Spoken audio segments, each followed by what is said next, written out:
नमस्कार दोस्तों, ज्ञान सागर चैनल में आपका स्वागत है।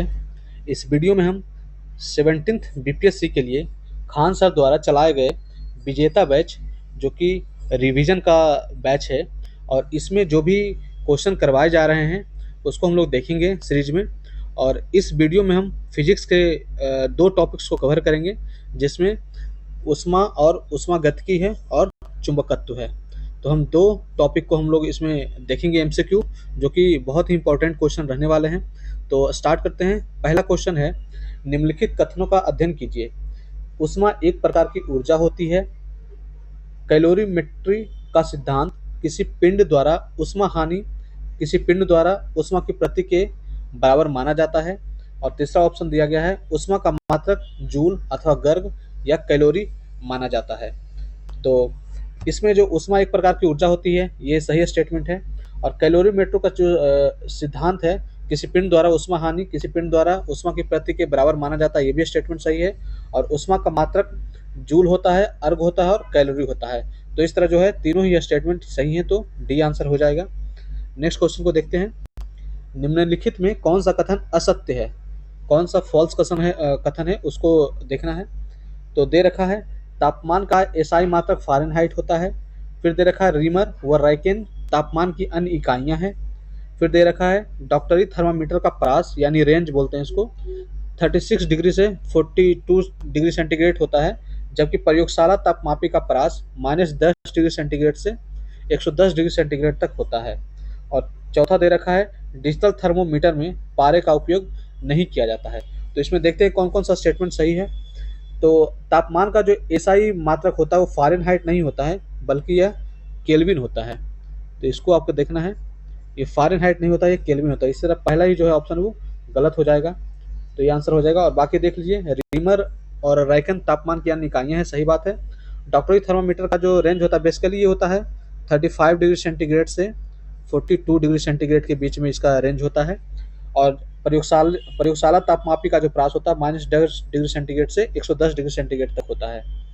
और डिजिटल थर्मोमीटर में पारे का उपयोग नहीं किया जाता है, ये भी स्टेटमेंट सही है। तो इस तरह आंसर जो है असत्य पूछा है, तो ये हो जाएगा इसका आंसर। नेक्स्ट क्वेश्चन को देखते हैं। निम्नलिखित कथनों का अध्ययन कीजिए। मानव शरीर का सामान्य तापमान 98.6 डिग्री फ़ारेनहाइट माना जाता है। और दूसरा स्टेटमेंट दे रखा है, मानव शरीर का तापमान सामान्य से अधिक यानी 105.8 डिग्री फ़ारेनहाइट या 41 डिग्री सेंटीग्रेड की होने की दशा में मेडिकल इमरजेंसी इमरजेंसी बोलेंगे इसको, इमरजेंसी कहलाती है, जिसे हाइपर पायरेक्सिया कहा जाता है। और तीसरा स्टेटमेंट है, शरीर का तापमान 44 डिग्री सेंटीग्रेड या अधिक होने पर लगभग मृत्यु निश्चित होती है। और चौथा स्टेटमेंट है, 95 डिग्री फ़ारेनहाइट या 35 डिग्री सेंटीग्रेड या नीचे हाइपोथर्मिया, जबकि 38 डिग्री सेंटीग्रेड या 100.4 डिग्री फ़ारेनहाइट हाइपरथर्मिया की स्थिति मानी जाती है। तो इसमें देख लेते हैं, ये जो पहला स्टेटमेंट है, मानव शरीर का जो सामान्य तापमान होता है 98.6 डिग्री फ़ारेनहाइट होता है, जो बिल्कुल सही है। और सेल्सियस में लगभग 97 डिग्री सेंटीग्रेड के आसपास होता है। फिर देखते हैं, मानव शरीर का तापमान सामान्य से अधिक यानी सामान्य से अधिक जो नॉर्मल होता है वो 35 डिग्री से 42 डिग्री सेंटीग्रेड के बीच में होता है। तो मतलब नॉर्मल जो माना जाता है 35 डिग्री होता है और 42 डिग्री होता है, जो मैक्सिमम होता है। तो सामान्य से अधिक यानी 105 डिग्री फ़ारेनहाइट यानी 41 डिग्री होने की दशा में मेडिकल इमरजेंसी कहलाती है, जिसे हाइपर पायरेक्सिया कहा जाता है। तो बिल्कुल स्टेटमेंट सही है। तीसरा है, शरीर का तापमान 44 डिग्री सेंटीग्रेड या अधिक होने पर मृत्यु निश्चित हो जाती है, ये भी स्टेटमेंट सही है कि 44 डिग्री 42 डिग्री से ऊपर हो जाने पे मनुष्य की मृत्यु भी हो सकती है, तो ये भी स्टेटमेंट सही है। फिर 95 डिग्री या 35 डिग्री से नीचे होने वाले को उसको बोला जाता है हाइपोथर्मिया। और 38 डिग्री से ऊपर जिसको बोलते हैं 38 डिग्री से ऊपर होता है तो हाइपरथर्मिया की स्थिति मानी जाती है। तो ये जो है चारों ये स्टेटमेंट सही है, 1 2 3 4। नेक्स्ट क्वेश्चन को देखते हैं। सामान्य डॉक्टरी थर्मोमीटर में पारे के स्थान पर विकल्प के रूप में किसका उपयोग किया जाता है। तो नॉर्मल जो थर्मामीटर होता है उसमें पारा का प्रयोग किया जाता है, और लेकिन अगर उसका विकल्प के रूप में पूछा जाए तो किसका प्रयोग किया जाता है, तो गैलियम का प्रयोग किया जाता है। तो ये आप ध्यान रखिएगा। और पता है कि सिलिकॉन और जर्मेनियम जो है यह सेमीकंडक्टर है। नेक्स्ट क्वेश्चन को देखते हैं। निम्नलिखित कथनों का ध्यान कीजिए तथा असत्य पूछ रहा है, फॉल्स पूछा है फॉल्स कथन का चयन कीजिए। तो दे रखा है सामान्य विरामावस्था में शरीर का तापमान मापन बेसल बॉडी तापमापी कहा जाता है। फ्रियोन गैस को प्रशीतक के रूप में जाना जाता है। भाप में वाष्प की गुप्त ऊष्मा निहित होती है जिसके कारण भाप से जलन अधिक होती है। फिर चौथा है पूर्ण विकिरण तापमापी से अत्यधिक न्यूनतम यानी क्रायोजेनिक स्तर के तापमान को मापा जाता है। तो इसमें कौन सा फॉल्स स्टेटमेंट पूछ रहा है, तो पहला देख लेते हैं। सामान्य विरामावस्था में शरीर का तापमान मापन बेसल बॉडी तापमापी कहा जाता है। तो ये स्टेटमेंट जो है सही है। फ्रियोन गैस को प्रशीतक के रूप में प्रयोग किया जाता है, जो हम लोग फ्रिज में यूज करते हैं फ्रियोन गैस, जो कि ठंडा करने के रूप में काम करता है। तो ये भी स्टेटमेंट सही है। तीसरा है भाप में वाष्प की गुप्त ऊष्मा निहित होती है जिसके कारण भाप, आप देखेंगे भाप से ज़्यादा जलन होती है जबकि आग से उतनी जलन नहीं होती, भाप से ज़्यादा जलन होती है। ये भी स्टेटमेंट सही है। फिर देखते हैं पूर्ण विकिरण तापमापी से अत्यधिक न्यूनतम यानी क्रायोजेनिक स्तर पर के तापमान को मापा जाता है। पूर्ण विकिरण तापमापी जो है वह ज़्यादा टेम्परेचर को मापने के लिए प्रयोग किया जाता है, जबकि क्रायोजेनिक जो होता है ये ठंडे के लिए मापा जाता है। तो ये अपोजिट इसने स्टेटमेंट दे रखा है, तो ये जो है फॉल्स स्टेटमेंट है। तो आंसर जो हो जाएगा इसका डी हो जाएगा। नेक्स्ट क्वेश्चन को देखते हैं। नेक्स्ट क्वेश्चन है निम्नलिखित युग्मों में से असत्य मतलब कौन सा फॉल्स है वो उसको चुनना है। तो देख लेते हैं। फ़ारेनहाइट का हिमांक बिंदु दे रखा है और तापमापी पैमाना दे रखा है। तो फ़ारेनहाइट का जो हिमांक बिंदु होता है 32 डिग्री फ़ारेनहाइट होता है, बिल्कुल सही है। और इसका मैक्सिमम जो होता है 212 डिग्री फ़ारेनहाइट होता है। और रीमर जो होता है 0 डिग्री रीमर होता है और ये मैक्सिमम जो है 80 डिग्री 80 होता है। और रैंकिन जो होता है 460 और इसका मैक्सिमम जो होता है हिमांक बिंदु और इसका जो होता है मैक्सिमम 672 होता है। केल्विन केल्विन 273 नहीं होता, जब 373 नहीं होता जबकि 273 होता है। तो ये स्टेटमेंट जो है गलत है। तो डी नंबर आंसर हो जाएगा इसका। 7 नंबर देखते हैं। संगीता को तीव्र बुखार है, अभी उनके शरीर का तापमान 40 डिग्री सेंटीग्रेड है। संगीता के शरीर का तापमान अभी फ़ारेनहाइट में कितना होगा। तो आपको ये पता होना चाहिए कि इसको सेल्सियस को फ़ारेनहाइट में बदलने के लिए फार्मूला का यूज़ करते हैं हम लोग। C/5 बराबर F-32/9। तो C कितना दे रखा है 40, तो 40/5 बराबर F-32/9, तो 8 हो जाएगा। तो 9 8 72 बराबर F इसमें जुड़ जाएगा 32, तो 4 और 7 3 10, तो 104 डिग्री 104 हो जाएगा, 104 डिग्री फ़ारेनहाइट हो जाएगा। तो ये आपको ध्यान रखना है। नेक्स्ट क्वेश्चन को देखते हैं। 8 नंबर क्वेश्चन है निम्नलिखित कथनों का अध्ययन कीजिए। इसमें बोल रहा है -459 डिग्री फ़ारेनहाइट तथा -273.09 सेंटीग्रेड आदि तापमान परम तापमान कहलाता है। फिर दे रखा है अच्छे उत्सर्जक ही अच्छे अवशोषक होते हैं, यह नियम स्टीफन का नियम है। फिर दे रखा है 9 डिग्री सेंटीग्रेड पर जल का घनत्व सर्वाधिक होता है। तो पहला जो स्टेटमेंट दे रखा है -459 डिग्री फ़ारेनहाइट तथा -273 लगभग ये 273 होता है, 273 भी मान सकते हैं आप, आदि तापमान परम तापमान कहलाता है। तो बिल्कुल सही है। फ़ारेनहाइट में ये होता है और इसमें सेंटीग्रेड में ये होता है, तो दोनों सही है।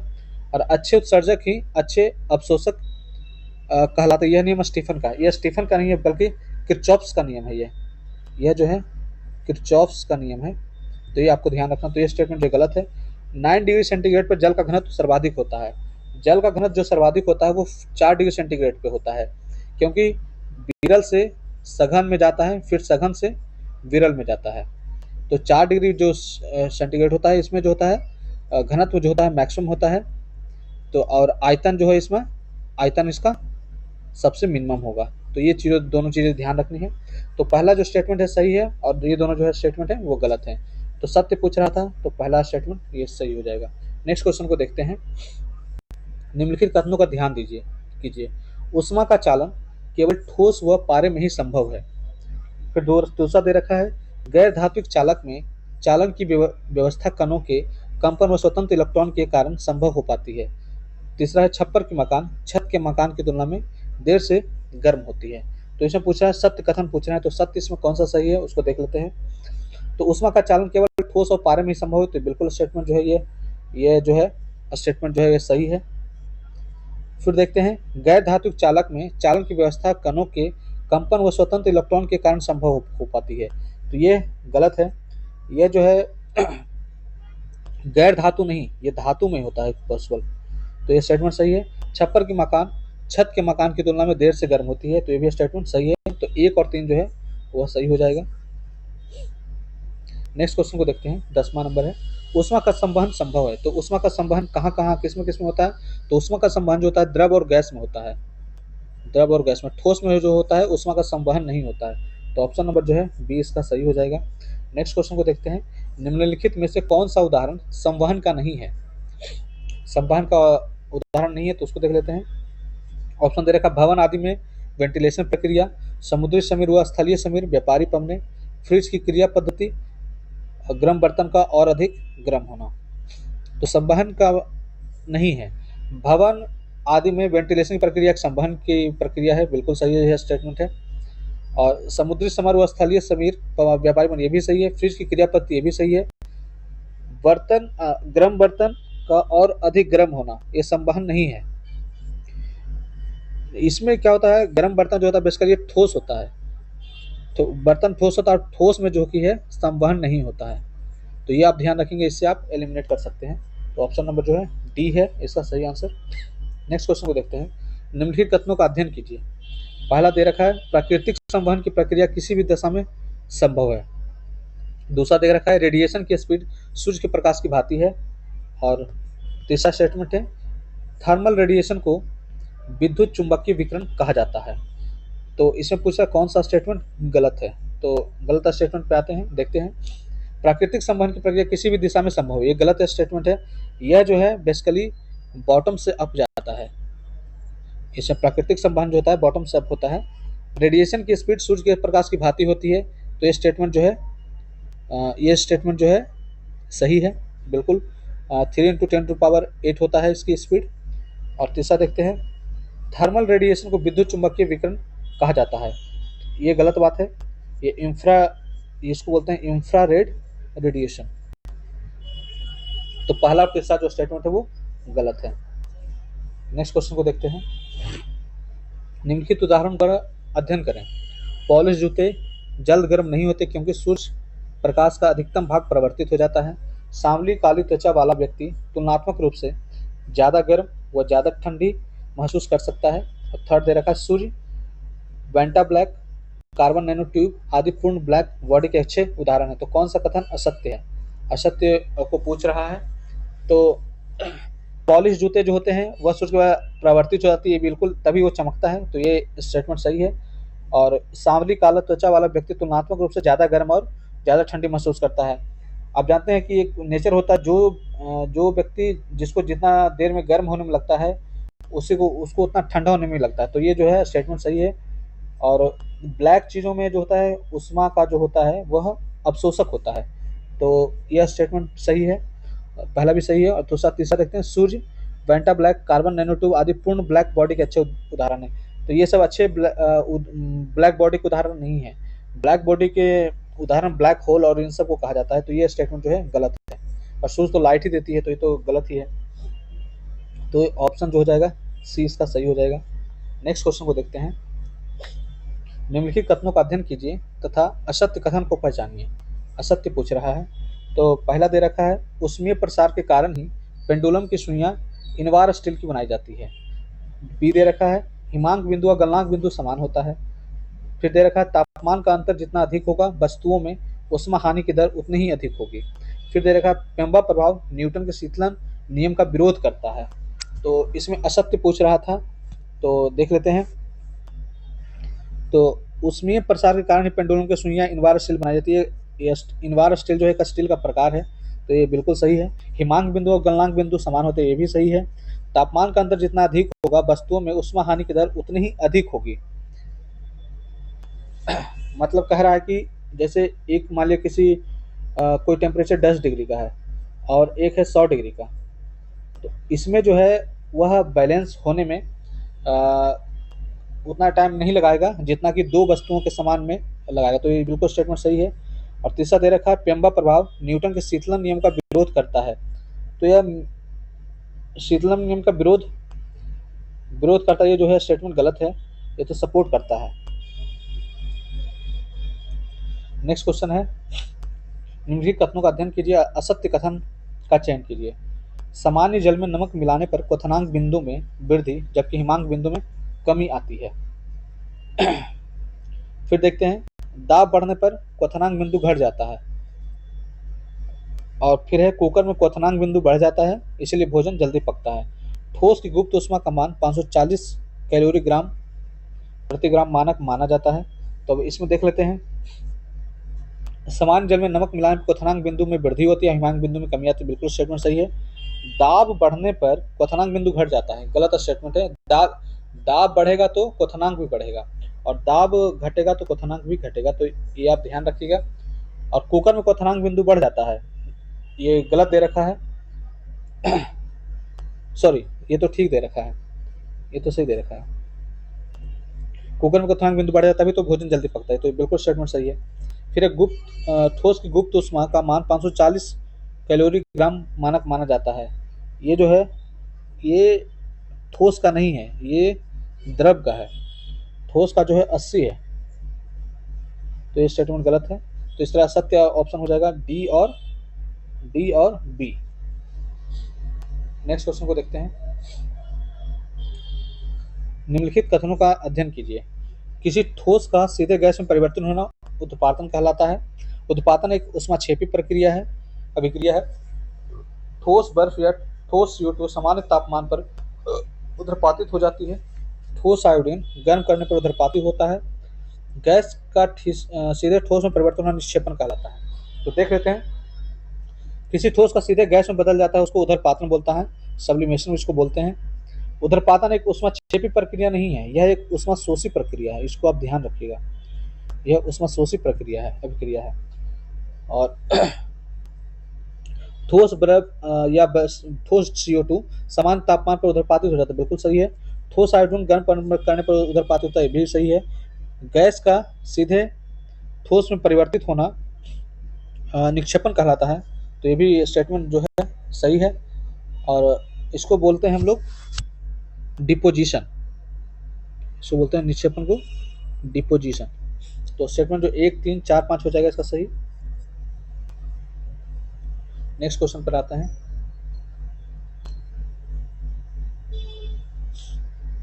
निम्नलिखित युग में से असत्य को पहचाना, फॉल्स कौन सा जोड़ा है उसको पहचाना है।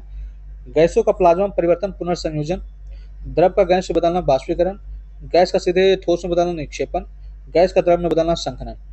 देखिए, गैस का प्लाज्मा में बदलना जो होता है उसको बोलते हैं आयनीकरण, बोलते हैं आयोनाइजेशन,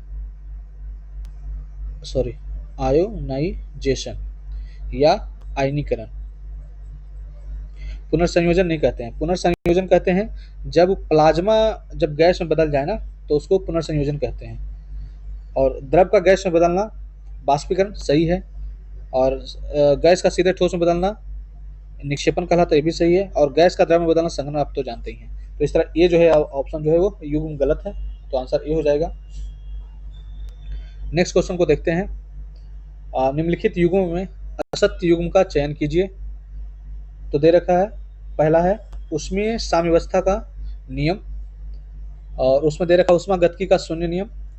फिर सेकंड ऑप्शन है ऊर्जा संरक्षण का सिद्धांत, ऊष्मागतिकी का द्वितीय नियम यानी थर्मोडायनेमिक्स का सेकंड लॉ है। और थर्ड जो है सी ऑप्शन जो दे रखा ऊष्मा प्रवाह की दिशा का नियम, ऊष्मागतिकी का सेकंड नियम, और एंट्रोपी का संबंध ऊष्मागतिकी का तृतीय नियम। तो इसमें देख लेते हैं कौन सा स्टेटमेंट गलत है, ये पूछ रहा है। तो ऊष्मागतिकी का शून्य नियम जो है ऊष्मीय साम्यावस्था के नियम से ही होता है, ये सही है। ऊष्मा संरक्षण का सिद्धांत जो होता है ऊष्मागतिकी का द्वितीय नियम से नहीं है, ये स्टेटमेंट जो है ये गलत है, बी नंबर इसका आंसर हो जाएगा। और इसमें दे रखा ऊष्मा प्रवाह की दिशा का नियम ऊष्मागतिकी के सेकंड नियम से होता है, ये सही है। और एंट्रोपी का संबंध तो आप जानते ही हैं कि ऊष्मागतिकी के तृतीय नियम से होता है, तो ये भी सही है। अब देखते हैं नेक्स्ट क्वेश्चन पर। परम ताप पर किसी पूर्ण क्रिस्टलीय पदार्थ की एंट्रोपी, तो एंट्रोपी इसका क्या होता है, परम ताप पर किसी पूर्ण क्रिस्टलीय पदार्थ का एंट्रोपी जो होता है शून्य मानक होती है, तो ए ऑप्शन इसका हो जाएगा। नेक्स्ट क्वेश्चन को देखते हैं। निम्नलिखित कथनों पर अध्ययन कीजिए। इसमें दे रखा है एब्सोल्यूट ह्यूमिडिटी को ग्राम प्रति क्यूबिक मीटर में मापा जाता है। फिर दे रखा है हाइग्रोमीटर का उपयोग सापेक्ष आर्द्रता मापने के लिए किया जाता है। संतृप्त हवा में सापेक्ष आर्द्रता 100% होती है। फोर्थ दे रखा है 100% आर्द्रता पर संघनन प्रारंभ हो जाता है, यह पूर्णतः वर्षा की संभावना है। तो इसको देख लेते हैं। इसमें पूछ रहा है कौन सा कथन सत्य है। तो पहला देखिए, एब्सोल्यूट ह्यूमिडिटी जो है इसको ग्राम प्रति क्यूबिक मीटर में मापा जाता है, ये बिल्कुल सही है। हाइग्रोमीटर सापेक्ष आर्द्रता मापता है, ये भी सही है। संतृप्त हवा में सापेक्ष आर्द्रता 100% होती है, ये भी सही है। और 100% आर्द्रता पर संघनन प्रारंभ हो जाता है और पूर्णतः वर्षा की संभावना होती है। जब संघनन होता है तभी वर्षा होती है, ये आपको पता होना चाहिए। तो ऑप्शन जो है सारे इसमें सही है, 1 2 3 4 डी आंसर हो जाएगा। नेक्स्ट क्वेश्चन को देखते हैं। ऊंचाई बढ़ने पर वायुमंडलीय दाब बढ़ जाता है। पहला दे रखा है ऑप्शन, ऊंचाई बढ़ने के साथ साथ जल का क्वथनांक बिंदु घटता है और मानव रक्त परिसंचरण तंत्र संवहन का उदाहरण है। तो इसमें पूछ रहा है कि कौन सा गलत कथन है। तो गलत कथन कौन है देख लेते हैं। ऊंचाई जब भी बढ़ेगा तो जो है वायुमंडलीय दाब जो है वो कम होता है, ये स्टेटमेंट ये है गलत होता है। जब प्रेशर जो होता है ऊपर ऊपर जाने पे कम होता है, ये आपको ध्यान रखना है। तो ये स्टेटमेंट जो है गलत है। और ऊंचाई बढ़ने के साथ साथ जल का क्वथनांक बिंदु घट जाता है, ये सही है। और मानव रक्त परिसंचरण तंत्र संवहन का उदाहरण है, ये भी सही है। तो ऑप्शन जो है एक गलत है। नेक्स्ट क्वेश्चन पे आते हैं। निम्नलिखित कथनों में असत्य कथन का चयन कीजिए। ग्रीन हाउस गैसों का प्रसार मरुस्थलीकरण को बढ़ावा दे रहा है। फिर सेकंड है थर्मस फ्लास्क में चालन, संवहन तथा विकिरण द्वारा उष्मा की हानि नहीं हो पाती। तीसरा है वीन के विस्थापन नियम से चंद्रमा आर्द्र पिंड के ताप का पता लगाया जा सकता है, और इनमें से कोई नहीं। तो ये पूछा कौन सा कथन जो है असत्य है। तो ग्रीन हाउस गैस का प्रसार के कारण जानते हैं कि टेम्परेचर यहाँ पे बढ़ जाता है। जैसे टेम्परेचर बढ़ जाएगा तो वर्षा जो है वह कम होगी, तो वर्षा कम होगी तो वह मरुस्थलीकरण को बढ़ावा देगा, तो यह स्टेटमेंट सही है। थर्मस फ्लास्क में चालन, संवहन, विकिरण द्वारा उष्मा की हानि नहीं हो पाती, ये भी स्टेटमेंट जो सही है, क्योंकि थर्मस फ्लास्क में जो है वह टेम्परेचर बाहर नहीं हो पाता है, तो ये स्टेटमेंट सही है। विन के विस्थापन नियम से चंद्रमा आर्द्र पिंड के तापमान का पता लगाया जा सकता है, ये भी सही है। तो इनमें से कोई जो है स्टेटमेंट जो गलत नहीं है। नेक्स्ट क्वेश्चन पे आते हैं 23। केल्विन प्लांक का कथन पूछ रहा है कि केल्विन प्लांक के बारे में पूछ रहा है। पहला दे रखा है उष्मा इंजन की दक्षता का मान 100% हो सकता है। फिर दे रखा है किसी उष्मा का भंडार में से उष्मा का अवशोषण करना तथा उस उष्मा का पूर्णतः कार्य में बदलना किसी भी प्रक्रम द्वारा संभव नहीं। फिर लिख रखा है ऑप्शन है ऐसा कोई प्रक्रम नहीं है जिसका परिणाम किसी ठंडे पिंड से किसी गर्म पिंड में उष्मा स्थानांतरण हो। तो इसको देख लेते हैं। केल्विन प्लांक जो है वह जो है 100% 100% को वो 100% कार्य में कन्वर्ट कर सकता है, तो उष्मा को। तो ये बिल्कुल स्टेटमेंट जो है सही है, स्टेटमेंट सही है।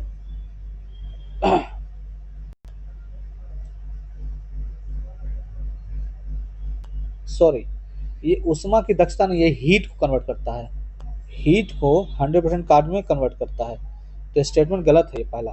दूसरा जो है उष्मा भंडार में उष्मा का अवशोषण करना तथा उस उष्मा का पूर्णतः कार्य में बदलना किसी भी प्रक्रम द्वारा संभव नहीं, यह स्टेटमेंट जो है यह सही है। और ऐसा पिंड कोई प्रक्रम नहीं है जिसका परिणाम किसी ठंडे पिंड से किसी गर्म पिंड में उष्मा स्थानांतरण हो, यह स्टेटमेंट गलत है। नेक्स्ट क्वेश्चन को देखते हैं 24 नंबर। ठंडे प्रदेशों में पारे के स्थान पर अल्कोहल को तापमापित द्रव्य के रूप में वरीयता दी जाती है, क्योंकि आप जानते हैं कि अल्कोहल जो है वह 39 डिग्री सेंटीग्रेड पर वह नीचे जाकर हिमांक के रूप में वो जमता है। तो अल्कोहल का हिमांक द्रव्यांक बहुत निम्न होता है, बिल्कुल सही है। अल्कोहल उष्मा का बेहतर संचालक है, ये गलत है। और तो ये हो ही गया, पहले ही हो गया, अल्कोहल का हिमांक द्रव्यांक बहुत निम्न होता है, तो ये ऑप्शन हो जाएगा इसका आंसर। निम्नलिखित में से सत्य कथन का चयन कीजिए। दे रखा है उष्मा का प्रवाह सदैव गर्म वस्तु से ठंडी वस्तु की ओर होता है, तो ये सही स्टेटमेंट है। समुद्र से स्थल की ओर आने वाली समिति समुद्री कहलाती है, ये भी सही है। लकड़ी की तुलना में लोहा उष्मा का अच्छा चालक है, इसलिए यह ठंडी में तेज ठंड व गर्मी में तीव्र गर्म होता है, ये भी स्टेटमेंट सही है। नेक्स्ट क्वेश्चन को देखते हैं। तो इसमें पूछा था कौन सा कथन सत्य है, तो सारे ही जो है इसमें सही है। नेक्स्ट क्वेश्चन पे आते हैं 26 नंबर। निम्नलिखित कथनों पर विचार कीजिए। पहला स्टेटमेंट दे रखा, ग्रीष्म ऋतु में महाद्वीपों और महासागरों के बीच तापमान विपर्यास शीत ऋतु की अपेक्षा अधिक होती है। स्टेटमेंट 2 है जल की विशिष्ट उष्मा भूपृष्ठ की विशिष्ट उष्मा की अपेक्षा अधिक होती है। तो ग्रीष्म ऋतु महाद्वीपों महासागरों के बीच तापमान बेप्रयास शीत ऋतु की अपेक्षा अधिक होती है, बिल्कुल सही है। जल की विशिष्ट ऊष्मा भूपृष्ठ की विशिष्ट ऊष्मा की अपेक्षा अधिक होती है, ये भी सही है। तो स्टेटमेंट और इसका रीजन भी सही दे रहा है, तो ऑप्शन जो है ये सही हो जाएगा। नेक्स्ट क्वेश्चन पे आते हैं। थर्मोस्टेट वह यंत्र है जो क्या करता है, ऊष्मा मापता है, तापक्रम मापता है, किसी निकाय का तापक्रम स्वनियंत्रित करता है, किसी निकाय का द्रव स्वनियंत्रित करता है। तो यह जो है किसी निकाय का तापक्रम नियंत्रित करता है। तो ये टेम्परेचर से रिलेटेड है, ये टेम्परेचर से रिलेटेड है, ना कि प्रेशर से, तो आपको ये ध्यान रखना है। नेक्स्ट क्वेश्चन में देखते हैं। शीशे की छड़ जब भाप में रखी जाती है तो इसकी लंबाई बढ़ जाती है, परंतु चौड़ाई, तो आपको ये ध्यान रखना, जब भाप में शीशा को रखा जाएगा तो इसकी लंबाई भी बढ़ती है, चौड़ाई भी बढ़ती है और इसकी मोटाई भी बढ़ती है, तो उसकी चौड़ाई भी बढ़ जाएगी, तो ऑप्शन सी हो जाएगा। नेक्स्ट क्वेश्चन पे आते हैं। जल का अधिकतम घनत्व होता है, तो जल का अधिकतम घनत्व आपको पता है कि 4 डिग्री सेंटीग्रेड में होता है, तो केल्विन में दे रखा है, तो केल्विन को आपको सेंटीग्रेड में बदलने के लिए इसको जोड़ना पड़ेगा, यानी 273 प्लस 4 डिग्री सेंटीग्रेड कर दीजिए, तो हो जाएगा कितना, 277, तो बी ऑप्शन हो जाएगा इसका आंसर। नेक्स्ट क्वेश्चन पे आते हैं। वह ताप बिंदु जिस पर ठोस द्रव और गैसीय अवस्था एक साथ रह सकती है तो कहलाता है, तो वह क्या कहलाता है, त्रिक बिंदु कहलाता है, आप जानते हैं, ट्रिपल पॉइंट बोलते हैं इसको, ट्रिपल पॉइंट। तो तीनों जो है एक अवस्था जब रहती है ठोस द्रव गैस, तो उसको त्रिक बिंदु कहते हैं। नेक्स्ट क्वेश्चन पे आते हैं। निम्नलिखित अवस्थाओं में से किसमें गीले कपड़े सबसे अधिक जल्दी सूखेंगे, तो जल्दी सूखने के लिए क्या चाहिए, हमें टेम्परेचर ज़्यादा होना चाहिए और आर्द्रता जो है वो कम होनी चाहिए। तो देख लेते हैं किस ऑप्शन से ही पता चल जाएगा। तो टेम्परेचर पहले ज़्यादा देखिए 60 डिग्री सेंटीग्रेड, इसमें 60 डिग्री सेंटीग्रेड, और आर्द्रता हमें कम चाहिए, तो आर्द्रता इसमें 100 है जबकि इसमें 20 है, तो ये आंसर हो जाएगा डी। नेक्स्ट क्वेश्चन पर आते हैं। रेफ्रिजरेटर में खाद्य पदार्थ ताज़ा रखने हेतु सुरक्षित तापमान है, 4 डिग्री सेंटीग्रेड में फल और सब्जियां जो है खराब होने लगती हैं, और 8 डिग्री सेंटीग्रेड जो होता है ये सबसे उपयुक्त माना जाता है खाद्य पदार्थ को ताज़ा रखने हेतु, तो ऑप्शन नंबर जो बी सही हो जाएगा। नेक्स्ट क्वेश्चन पे आते हैं। शीत प्रकोष्ठ में भंडारित फल अधिक समय तक चलते हैं क्योंकि सूर्य की रोशनी नहीं पड़ने दी जाती है, पर्यावरण में कार्बन डाइऑक्साइड की सांद्रता बढ़ जाती है, श्वसन की दर घटा दी जाती है। आपको इसको ध्यान रखना है कि भंडारित फल अधिक समय तक इसलिए चलते हैं क्योंकि श्वसन की दर जो है वो घटा दी जाती है। ऑप्शन नंबर सी, एक पहले भी क्वेश्चन पूछा हुआ है। नेक्स्ट क्वेश्चन पे आते हैं। निम्नलिखित प्रकार के ऊष्मा इंजनों में से कार्बोरेटर का प्रयोग किसमें किया जाता है, तो कार्बोरेटर का प्रयोग आपको ध्यान रखना है कि यह पेट्रोल इंजन में कार्बोरेटर का प्रयोग किया जाता है, ठीक है, कार्बोरेटर का प्रयोग जो है वो पेट्रोल इंजन में किया जाता है, जबकि डीजल में फ्यूल इंजेक्टर डीजल इंजन में प्रयोग किया जाता है। नेक्स्ट क्वेश्चन पे आते हैं। जल की विशिष्ट ऊष्मा धारता उच्च होने के संबंध में निम्न कारणों पर विचार कीजिए। इसका उपयोग स्वचालित वाहनों के रेडिएटरों में किया जाता है, यह गर्मियों में थल की अपेक्षा बहुत धीमी गति से गर्म होता है। थर्ड है, इसका उपयोग सिकाई की बोतलों में नहीं किया जा सकता। उपरोक्त में कौन सा कथन सत्य है, तो इसका जो उपयोग है जल की विशिष्ट ऊष्मा धारता के बारे में बोल रहा है, उच्च होने के कारण इसका उपयोग स्वचालित वाहनों के रेडिएटर में किया जाता है, बिल्कुल स्टेटमेंट सही है। और यह जो है गर्मियों में थल की अपेक्षा बहुत अधिक गति से गर्म होता है, तो ये भी स्टेटमेंट सही है। लेकिन इसका उपयोग जो है सिकाई की बोतल में नहीं किया जाता, ये स्टेटमेंट गलत है, तो एक और दो जो है वो सही है। अब आते हैं चुंबक के टॉपिक पे। ऊष्मागतिकी वाला हमारा खत्म हो गया, सेकंड टॉपिक है हमारा चुंबकत्व। पहला क्वेश्चन इसमें दे रखा है, चुंबक का अनुचुंबकीय या सचुंबक सिद्धांत निम्न में से किसके द्वारा प्रदर्शित होता है, तो अनुचुंबकीय, तो इसमें हो जाएगा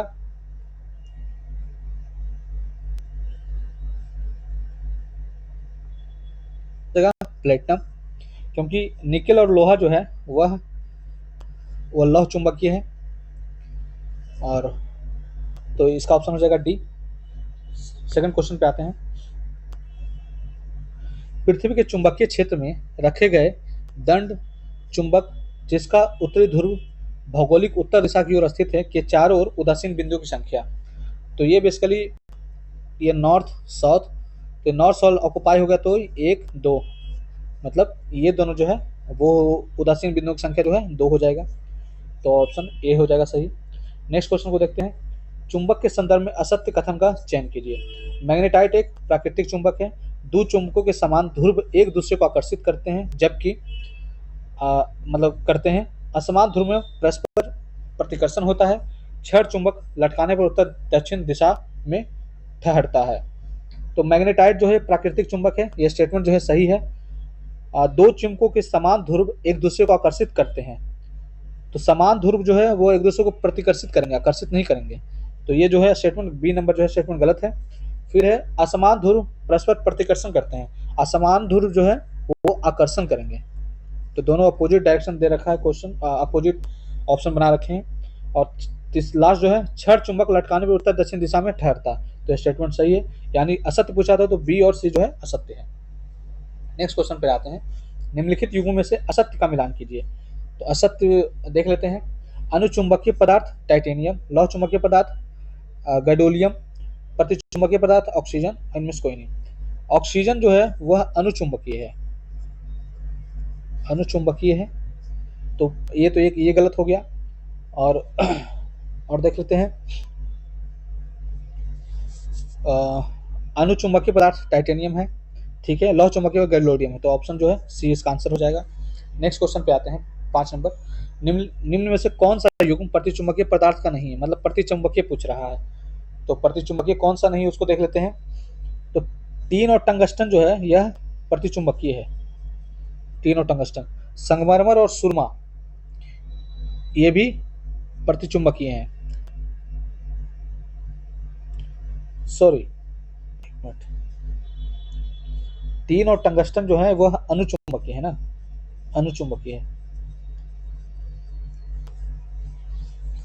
एक मैं इसमें ट्रिक मैंने थोड़ा, मतलब मैक्सिमम में ये होता है कि जिसमें भी न रल लगा रहता है, जैसे एल्युमिनियम हो गया, टंगस्टन हो गया, टीन हो गया, तो ये सब बेसिकली जो होते हैं अनुचुंबकीय होते हैं, ज़्यादातर आप ये देखेंगे। तो आप एलिमिनेशन के रूप में इसको यूज कर सकते हैं। और ये जो है प्रतिचुंबकीय है और ये भी प्रतिचुंबकीय है। नेक्स्ट क्वेश्चन पे आते हैं, निम्नलिखित में से कौन सा युग्म एक लौह चुंबकीय पदार्थों का है। तो लौह चुंबकीय पूछ रहा है, तो लौह चुंबकीय आपको पता होगा कोबाल्ट और निकल है, यह तो आप जानते ही हैं। टंगस्टन और लिथियम जो है ये अनुचुंबकीय है, ठीक है। और फिर आगे देखते हैं, क्यूरी तापमान के संदर्भ में असत्य कथन पूछ रहा है, असत्य कथन के बारे में चयन कीजिए। मैडम क्यूरी ने यह तापमान निर्धारित किया, इस तापमान का अनुचुंबकीय पदार्थ लौह चुंबकीय पदार्थों में बदल जाते हैं। लोहे का क्यूरी तापमान 1121 डिग्री सेंटीग्रेड है और डी इनमें से कोई नहीं।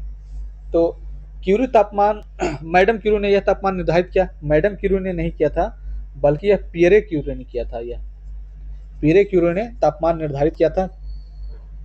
और तो असत्य पूछा तो पहला हो गया सत्य। फिर देखते हैं, इस तापमान पर अनुचुंबकीय पदार्थ लौह चुंबकीय पदार्थ में बदल जाते हैं, ये गलत दे रहा है। लौह चुंबकीय पदार्थ जो है अगर इसका टेम्परेचर को गर्म करेंगे तो वह अनुचुंबकीय में कन्वर्ट होगा, तो ये भी स्टेटमेंट जो है गलत है।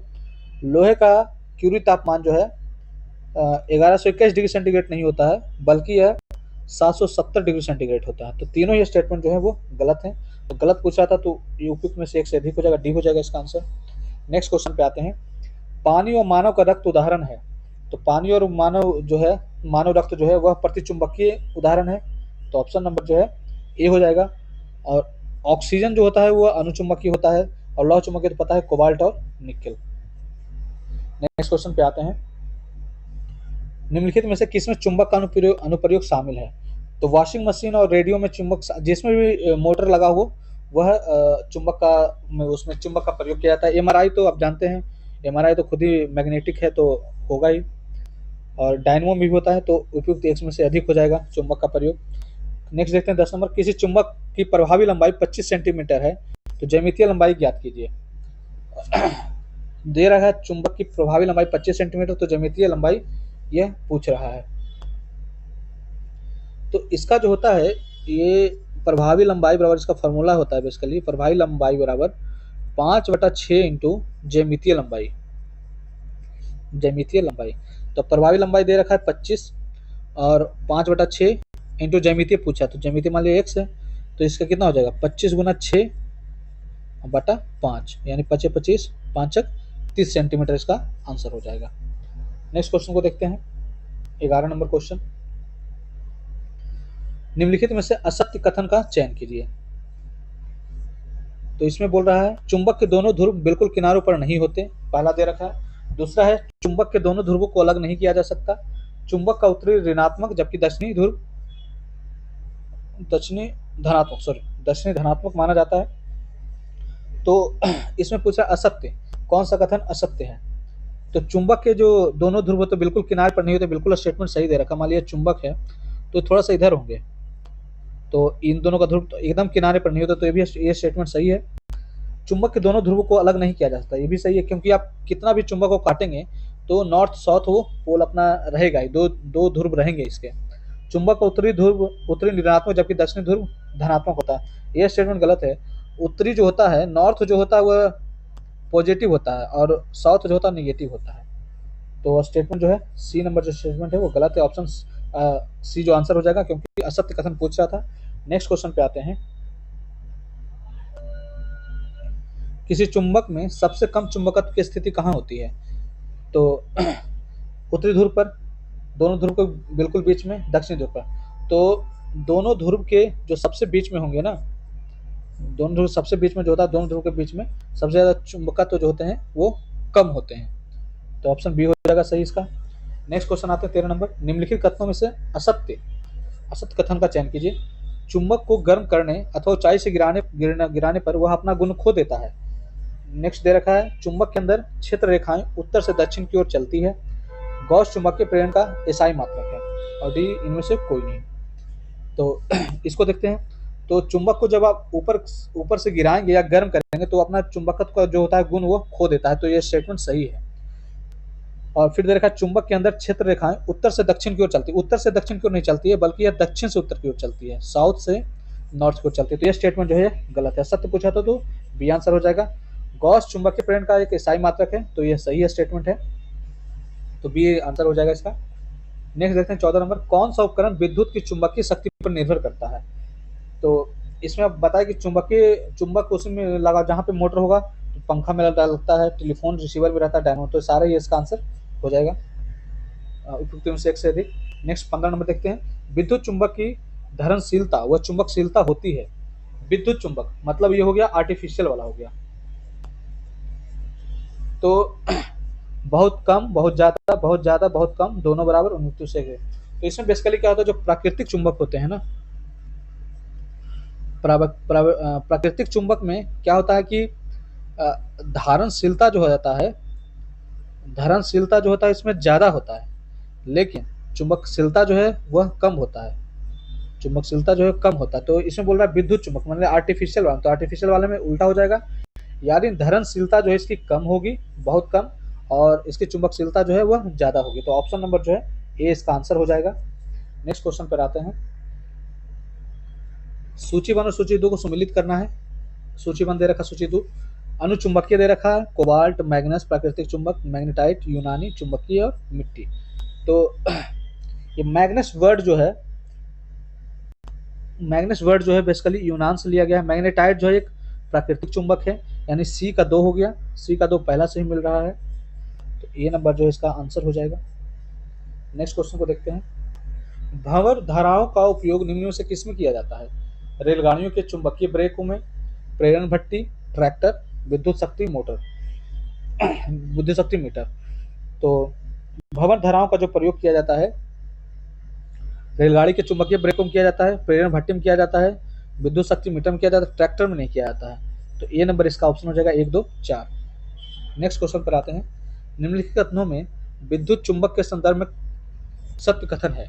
तो विद्युत चुंबक के संदर्भ में पूछ रहा है, तो मैंने इसको ऊपर बताया ही आपको कि विद्युत चुंबक यानी आर्टिफिशियल वाला है, तो इसमें धारणशीलता जो है इसकी कम होगी, लेकिन चुंबकत्व जो है ज्यादा होगी, चुंबकत्व ज्यादा होगी, धारणशीलता कम होगी। तो पूछ रहा है जिनकी धारणशीलता बहुत कम होगी, तो अभी मैं बोल ही रहा था धारणशीलता इसकी कम होगी, तो स्टेटमेंट ये सही है।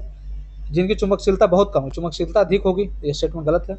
जिनका उपयोग क्रेनों में, दूरभाष यंत्रों में, विद्युत घंटियों की ध्वनि विस्तारक इत्यादि में होता है, तो ये भी स्टेटमेंट सही है। तो 1 और 3 जो है स्टेटमेंट सही हो जाएगा, 1 और 3 जो है सही हो जाएंगे। तो इस तरह हमने चुंबकत्व देख लिया। अब नेक्स्ट वीडियो में हम देखेंगे अगला टॉपिक। तो धन्यवाद।